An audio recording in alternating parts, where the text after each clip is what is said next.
holding the infant surrounded by angels. These three panels mentioned by the bishop during his pastoral visit in 1583 make it possible to formulate an initial hypothesis on how the poliptych was originally assembled. The panel of the Virgin is surrounded by the four great saints, and on the reverse side the panel is in glory by 8 scenes of his life. Numerous clues indicate that these 14 panels are indeed linked. The first and most obvious clue: mouldings of vine tendrils that are found along frames with 3 or 5 foils. Two large 7 dimensions, panels depicting the same width as those illustrating the life of St. Francis. On each side, the traces left by the capitals of the small columns that join the panels match 2 by 2. There is a difference of only 2 between the total width and side panels and the width of the San Francisco high altar. The method of treating the faces, eyes, ears, hands and feet, and the rendition of fabrics is similar in all the panels. One detail among many, the raspberry color of the cornices of the constructions. In 1960, 3 small panels in the Detroit Museum are identified as being part of the later predella. They show 3 moments in the Passion of Christ: the Vigil on the Mount of Olives,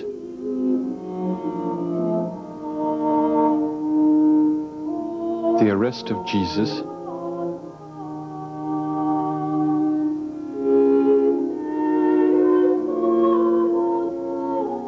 and an episode at one of the stations of the cross.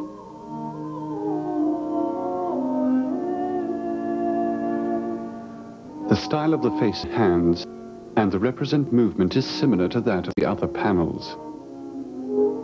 The same raspberry cornices are present.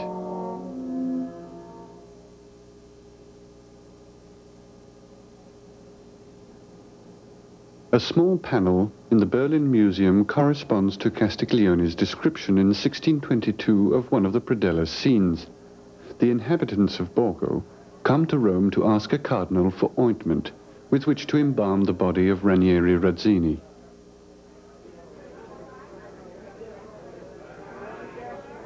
Razzini has just appeared to the sick cardinal in a dream.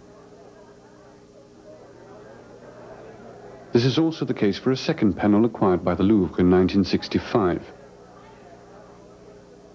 Ranieri freeing poor people from a Florentine prison.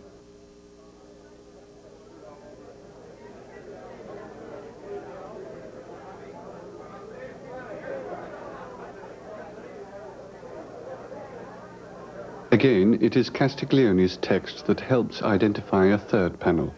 This panel, discovered in a private collection, is purchased by the Louvre in 1988. Ranieri showing an assembly of monks the soul of a miser from the village of Citerna being carried off by demons.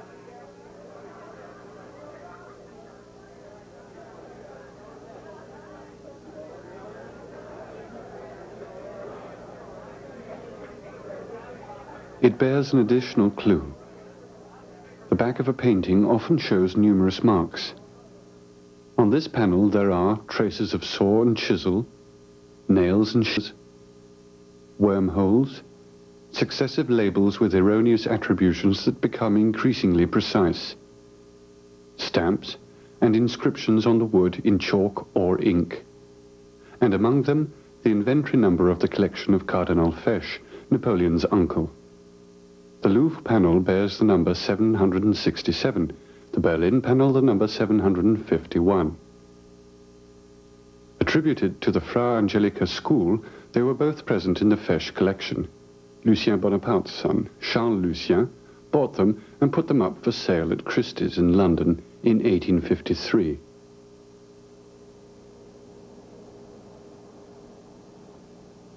Other panels decorated in a like fashion have been similarly identified. 2 saints, Lawrence and Etienne, in the Pushkin Museum in Moscow.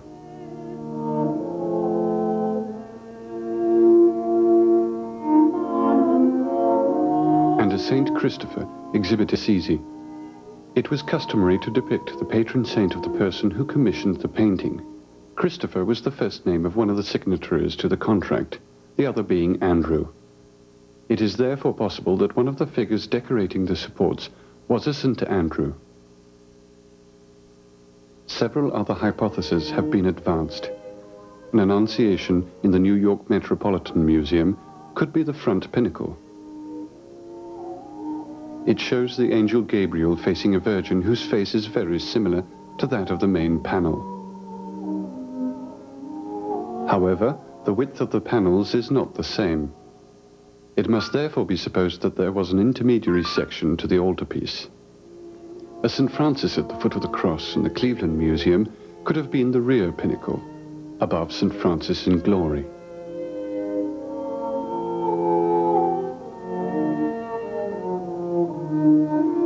For the same reasons, this points to the existence of an intermediary tier. A St. Augustine in a private New York collection might possibly belong to this tier. It must therefore be deduced that similar figures exist for the other panels, as is the case for many other altarpieces. This implies that in addition to the 26 fragments identified with more or less certainty today, the poliptych could consist of yet another 30 or so pieces. All the fragments that have been found and housed in museums are part of a huge puzzle that can be reconstituted today. At the center was the Virgin, and near her the biblical saints. The more recent Franciscan saints were placed at the exterior. The side devoted to St. Francis is more complex.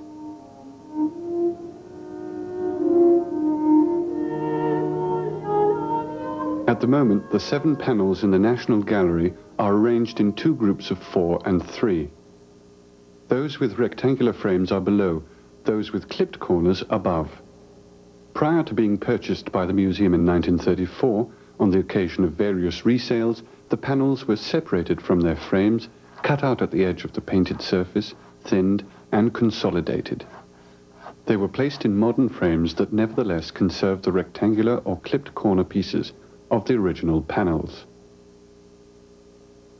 The disposition of the various panels seems haphazard. There is no longer any clear evidence of their original positions in the poliptych. As for the Chantilly painting, it has remained intact. The panel has not been separated from its rectangular frame. Therefore, it must have been in the bottom tier. In actual fact, when it was restored in 1969, the panel was spattered with wax, proving that it was fairly low on the altar at the level of the candlesticks. The simplest hypothesis concerning the arrangement of the panels is clearly based on chronology.